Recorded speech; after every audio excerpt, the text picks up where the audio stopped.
Hello दोस्तों, तो कैसे हैं आप सभी का फिर से स्वागत है दोस्तों सीजीएल के एग्ज़ाम एनालिसिस में, जिसमें दोस्तों आज हम लोग देखेंगे 14 जुलाई के सेकंड शिफ्ट का एनालिसिस। इससे पहले दोस्तों फर्स्ट शिफ्ट का एनालिसिस मैं आपको करा चुका हूं, तो दोस्तों उस वीडियो को भी अगर आप देखना चाहते हो तो आप डिस्क्रिप्शन में दिए गए लिंक से चेक कर सकते हो, ठीक है।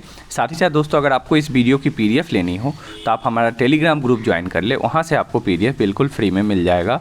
और दोस्तों आप सभी का जिन भी शिफ्टों में दोस्तों एग्ज़ाम हो, आप कोशिश करें दोस्तों जितना ज़्यादा से ज़्यादा क्वेश्चन हो सके वो या तो व्हाट्सएप या फिर टेलीग्राम के द्वारा दोस्तों इस नंबर पे ज़रूर भेजें, ताकि आपका एनालिसिस जो है 100% जेन्युइन हो सके। ओके, तो चलिए दोस्तों शुरू करते हैं आज का प्रश्न। और मैंने जितने प्रश्न लिए हैं सारे प्रश्नों को एक्स्ट्रा फैक्ट्स के साथ लिए हैं, तो आपके आने वाले एग्जाम के लिए भी इंपॉर्टेंट रहेंगे।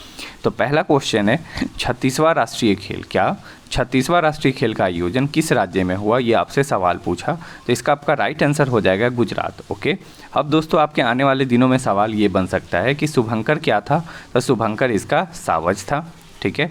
सबसे ज़्यादा पदक किसने जीता, तो सबसे ज़्यादा पदक जो है सर्विसेज ने जीता है, और सर्विसेज ने लगातार चौथी बार जो है इस पदक पर कब्जा किया है इस पर, तो आपको ये ध्यान रखना है। और साथ ही साथ कि इसको ट्रॉफ़ी के इसमें कौन सी ट्रॉफ़ी दी जाती है, तो राजा भलिंद्र सिंह ट्रॉफ़ी जो है दी जाती है, ठीक है। और ये किसने दिया, तो उपराष्ट्रपति जगदीप धनखड़ के द्वारा जो है भलिंद्र सिंह ट्रॉफ़ी को सर्विसेज को दिया गया। सेकेंड स्थान पे कौन रहा, तो महाराष्ट्र आपका आंसर हो जाएगा। और साथ ही साथ 37वां यानी कि अगला जो राष्ट्रीय खेल है वो कहाँ आयोजित होगा, तो वो आपके गोवा के अंदर आयोजित होगा, आपको ये भी ध्यान रखना है। ओके, बढ़ते हैं नेक्स्ट क्वेश्चन पे। नेक्स्ट सवाल आपसे पूछा था आवर्त सारणी से था, साइंस का क्वेश्चन था, जिसमें पूछा था ग्रुप 17 एलिमेंट को जो है क्या कहा जाता है। तो अगर ग्रुप 17 एलिमेंट की बात करें तो 17 एलिमेंट को जो है हम लोग हैलोजन ग्रुप कहते हैं। क्या कहते हैं, हैलोजन ग्रुप कहते हैं ग्रुप 17 एलिमेंट को, ठीक है। और इसमें जो है टोटल कितने तत्व होते हैं, तो कुल जो है आपके 6 एलिमेंट इसके अंदर होते हैं, जिसमें सबसे पहला है आपका दोस्तों फ्लोरीन, दूसरा है आपका क्लोरीन, फिर ब्रोमीन, आयोडीन, एस्टेंटीन और टेस्टेंटीन, ठीक है। जिनमें दोस्तों आपका फ्लोरीन क्लोरीन जो है ये बहुत ज़्यादा क्या होते हैं, क्रियाशील धातु होते हैं, ठीक है। चलिए बढ़ते हैं नेक्स्ट क्वेश्चन पे। और दोस्तों और भी कुछ इंपॉर्टेंट इसमें देख लेते हैं, जैसे कि 17 जो ग्रुप है उसको तो हम लोग कहते हैं हैलोजन। ग्रुप 15 को क्या कहते हैं, तो ग्रुप 15 को कहते हैं निक्टोजन। क्या कहते हैं, निक्टोजन या फिर नाइट्रोजन समूह। ग्रुप 16 अगर आपसे पूछे उसे क्या कहते हैं, तो चाल्कोजन या फिर ऑक्सीजन समूह। और ग्रुप 18 को क्या कहते हैं, तो नोबल गैसेस का जो है ग्रुप जाना जाता है। तो ये तीनों आपको ध्यान रखना है, क्योंकि इनमें से कोई भी सवाल जो है आपसे पूछा जा सकता है। ओके, चलिए बढ़ते हैं नेक्स्ट पे। नेक्स्ट है आपका 1875 में जो है किस समाज की स्थापना हुई थी, आपसे ये सवाल पूछा था। तो 1875 की बात करें तो आर्य समाज की जो है स्थापना हुई थी, ठीक है। और बात करें दोस्तों इसके अलावा, तो इसकी स्थापना किसने की, तो दयानंद सरस्वती ने की। साथ ही साथ दोस्तों आपसे ये भी पूछ सकता है कि इसकी स्थापना जो है कब हुई, तो 7 अप्रैल 1875। तो डेट भी दोस्तों आपको ध्यान रखना है, ठीक है। नेक्स्ट इसके बाद हम लोग बात करें तो ये जो आर्य समाज था ये मुख्य रूप से वेदों की मान्यता के आधार पर मूल्यों और प्रथाओं को बढ़ावा देना इसका काम था। बात करें विवेकानंद ने कौन कौन सी स्थापना की, तो विवेकानंद ने 2 चीज़ें, एक रामकृष्ण मठ और दूसरा रामकृष्ण मिशन, दोनों की स्थापना किसने की, विवेकानंद ने। और ब्रह्म समाज की स्थापना किसने की, तो ये आपका हो जाएगा राजा राम मोहन रॉय। और ये तीनों इंपॉर्टेंट है क्योंकि आपसे सवाल बनेगा ही बनेगा, इससे आप इसको लिख कर ले लो। नेक्स्ट है दोस्तों, इससे पहले दोस्तों अगर आपको ये मेरा वीडियो, मेरा ये प्रयास दोस्तों अगर अच्छा लग रहा है तो दोस्तों प्लीज़ इस वीडियो को लाइक करें और कमेंट करके बताएं कि दोस्तों आपको ये वीडियो कैसा लगा। और साथ ही साथ दोस्तों अगर आप इस चैनल पे नए हैं तो इस चैनल को सब्सक्राइब करके बेल आइकन का बटन दबा दें, ताकि आपको इस चैनल से जुड़ी हर अपडेट मिलते रहे। तो नेक्स्ट सवाल है हाई कोर्ट के जो न्यायाधीश होते हैं उसका स्थानांतरण जो है किसके द्वारा किया जाता है, तो हाई कोर्ट के न्यायाधीश का स्थानांतरण जो है वो राष्ट्रपति के द्वारा किया जाता है। और ये किस अनुच्छेद के तहत है, तो अनुच्छेद 222 में यह बात कही गई है, ठीक है, जिसमें जो है एक उच्च न्यायालय से दूसरे उच्च न्यायालय में जो है न्यायाधीश का स्थानांतरण का प्रावधान करता है। नेक्स्ट है 2020 का ओलंपिक कहाँ आयोजित हुआ, बहुत आसान सवाल आपसे पूछा था। तो आपका राइट आंसर हो जाएगा टोक्यो, जापान, ठीक है। जिसमें भारत ने जो है कुल कितने पदक जीते, तो 7, 1 स्वर्ण, 2 रजत और 4 कांस्य। 1 स्वर्ण आपको पता है नीरज चोपड़ा भाला फेंक, 2 रजत कौन कौन, तो पहला रवि दहिया, ठीक है, आपके कुश्ती में, और दूसरा दोस्तों आपका ये क्या नाम है दोस्तों? मीराबाई चानू वेट लिफ्टिंग में। ओके, इसके बाद अगर हम लोग 4 कांस्य पदक की बात करें तो जिसमें सबसे पहला लवलीना बोरगोन कुश्ती में, ठीक है, दूसरा पीवी सिंधु किसमें, आपका बैडमिंटन में। फिर दोस्तों hockey team men's hockey team बहुत इंपॉर्टेंट, इसने भी कांस्य पदक जीता। और चौथा किसने जीता, तो दोस्तों आपके बजरंग पूनिया ने कुश्ती में। तो आपको ये सातों के सातों जो है ध्यान रखने हैं, ठीक है। साथ ही साथ बात करें तो 2020 ग्रीष्मकालीन जो ओलंपिक था उसका शुभंकर क्या था, तो मीराई तोबा आपका राइट आंसर हो जाएगा। नेक्स्ट सवाल है, हॉकी खेल में भारत की रैंक क्या है। तो हॉकी में बात करें तो भारत की जो रैंक है, अगर पुरुषों का आपसे अगर पूछा हो दोस्तों तो आपका आंसर होता 3रा, और अगर आपसे महिला का पूछा होता तो दोस्तों आपका आंसर होता 9वां। तो आप लोग को कमेंट करके बताना है कि पुरुष का पूछा था या फिर महिला का, ठीक है। इसके अलावा बात करें तो पुरुष हॉकी टीम के कप्तान कौन है, तो मनप्रीत सिंह, और महिला हॉकी टीम की कप्तान कौन है, तो सविता पूनिया। तो आपको ये दोनों ध्यान रखने हैं। नेक्स्ट है क्वेश्चन, गुरु बिपिन सिंह का संबंध किस नृत्य से है। तो गुरु बिपिन सिंह का जो संबंध है वो मणिपुरी नृत्य से, किससे है, मणिपुरी नृत्य से। इसके बाद दोस्तों आइए हम लोग देख लेते हैं कि कौन से नृत्य से कौन से इंसान का संबंध है, पर्सन का, क्योंकि ये सवाल आपके इससे बनेंगे ही बनेंगे। जितने मैंने इसमें डाले हैं ना, इनसे एक न एक सवाल आप लिख कर ले लो कि आपके सवाल बनेंगे ही बनेंगे। पहला है भरतनाट्यम। भरतनाट्यम की बात करें तो यहाँ से प्रसिद्ध है पद्म सुब्रमण्यम, यामिनी कृष्णमूर्ति, MTS का बहुत प्रसिद्ध सवाल, इस बार बहुत बार पूछा। अरुणडेल, रुक्मणी देवी अरुणडेल।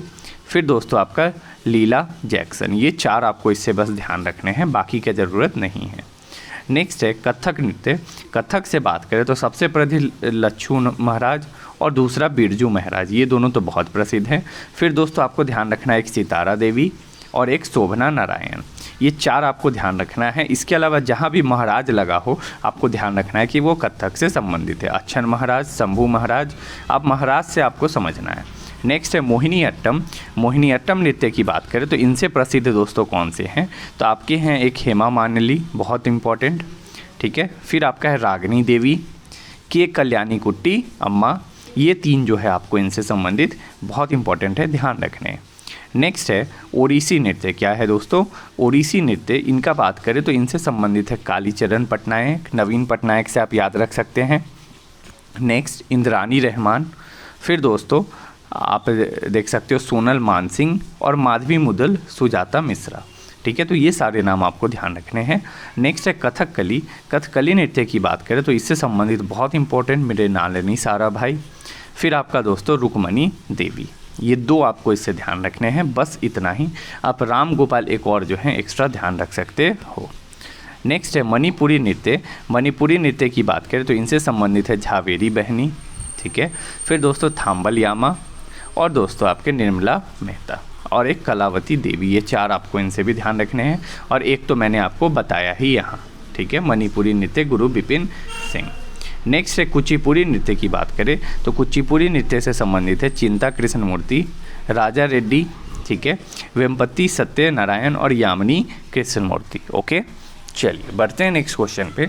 नेक्स्ट है आपका चंदेरी का युद्ध कब लड़ा गया था या किसके बीच लड़ा गया था, ये आपसे सवाल पूछा। अगर कब लड़ा गया था तो 1528 में। किसके बीच लड़ा गया, तो मेदिनी राय और बाबर के बीच, जिसमें किसकी विजय हुई, तो बाबर की जो है विजय हुई थी। बात करें बाबर ने 2 युद्ध और लड़े, एक पानीपत का युद्ध 1526, आपको पता है, बाबर और इब्राहिम लोदी, जिसमें बाबर विजयी रहा, और एक खानवा का युद्ध 1527 राणा सांगा और बाबर के बीच, जिसमें बाबर विजयी रहा। नेक्स्ट है लाल सहवाल को जो है अन्य किस नाम से जाना जाता है, तो लाल सहवाल को जो है रोडोफाइसी नाम से जानते हैं। किससे जानते हैं दोस्तों, रोडोफाइसी से। ये आपके फर्स्ट शिफ्ट में भी शायद ये सवाल पूछा था, सेकेंड में पूछा है या नहीं, आप लोग कमेंट करके ज़रूर बताएं कि ये सवाल था या नहीं सेकेंड शिफ्ट में। इसके अलावा बात करें तो अगर हरा सहवाल पूछे तो क्लोरोफाइसी होगा, क्लोरो से ध्यान रखना है, क्लोरोफिल से। और अगर आपसे भूरा सहवाल पूछे तो आपका फियोफाइसी होगा। तो ये तीनों आपको बिल्कुल ध्यान रखने हैं, कोई भी सवाल आपका नेक्स्ट अगली शिफ्टों में आ सकता है। नेक्स्ट है गणतंत्र का मतलब क्या होता है, तो गणतंत्र की बात करें तो गणतंत्र का मतलब दोस्तों, ये तो आप ऑप्शन के अकॉर्डिंग आंसर देते हैं, बट अगर हम लोग यहाँ बात करें तो एक ऐसी राष्ट्र जिसकी सत्ता जो है जनसाधारण में समाहित हो, इट मीन्स जो कॉमन लोग हैं उसमें समाहित हो। ऐसे बात करें तो गण का अर्थ होता है लोग और तंत्र का अर्थ क्या होता है, शासन। इट मीन्स लोगों के द्वारा जो है शासन, या फिर जहाँ जनता अपना शासक चुनते हैं उस जगह को क्या कहते हैं, गणतंत्र कहते हैं। जैसे भारत एक गणतंत्र राष्ट्र है। नेक्स्ट है, कंचनजंगा कौन सी पर्वत श्रेणी में है, ये आपके से सवाल पूछा था। तो कंचनजंगा की बात करें तो ये मुख्य रूप से हिमालय पर्वत श्रेणी के अंदर आती है। इसके अलावा बात करें तो कंचनजंगा कहाँ है, तो ये सिक्किम में है। और ये दुनिया की कौन सी नंबर की ऊंची पर्वत श्रृंखला है, तो तीसरी नंबर की ऊंची पर्वत श्रृंखला है। पहला कौन तो आपको पता ही है, माउंट एवरेस्ट। नेक्स्ट है, पत्थर का निर्माण जो है किस प्रकार होता है, या पत्थर कितने प्रकार के होते हैं, ये आपसे सवाल पूछा था। कमेंट करके बताएं दोस्तों कि आपका ये सवाल आखिर था क्या, क्योंकि ये सवाल दोस्तों कंफर्म नहीं है। अगर कितने प्रकार के होते हैं तब तो ईजिली दोस्तों हो जाएगा आपका, आग्नेय से इग्नीशियस, सेडिमेंट्री, इस तरह करके आपका आंसर हो जाता। नेक्स्ट है, और दोस्तों तो नेक्स्ट क्वेश्चन है आपका, 10 काठिया क्या है। 10 काठिया जो है वो किस राज्य का लोक नृत्य है, तो आपका राइट आंसर हो जाएगा क्या, ओडिशा। ठीक है, और ये नृत्य जो है आपका मुख्य रूप से क्या है कि इसमें एक गायक होता है जो कि क्या है, जो मुख्य गायक है, और एक पलिया होता है जो कि सह कथाकार होता है। ओडिशा के अन्य प्रसिद्ध नृत्य की बात करें तो इसमें है आपका ओडिसी नृत्य, छऊ, चैती, मेधा, चांगू, ये सारे आपको ध्यान रखने हैं। कोई और सवाल आपसे इससे पूछा जा सकता है। तो दोस्तों ये सारे सवाल जितने मुझे मिल पाए, मैंने आपके 15 के आसपास सवाल जो हैं कराने की कोशिश किए हैं। इसके अलावा जो सवाल रह गए हैं दोस्तों, आप प्लीज़ वो कमेंट करके, या फिर दोस्तों आप मेरे नंबर पे ज़रूर से ज़रूर मैसेज करें ताकि मैं उसको PDF में शामिल कर सकूँ। और दोस्तों अगर आपको ये मेरा ये प्रयास अच्छा लगा हो तो इस वीडियो को लाइक करें। तो चलिए मिलते हैं फिर थर्ड शिफ्ट के एनालिसिस में। इस वीडियो को देखने के लिए धन्यवाद।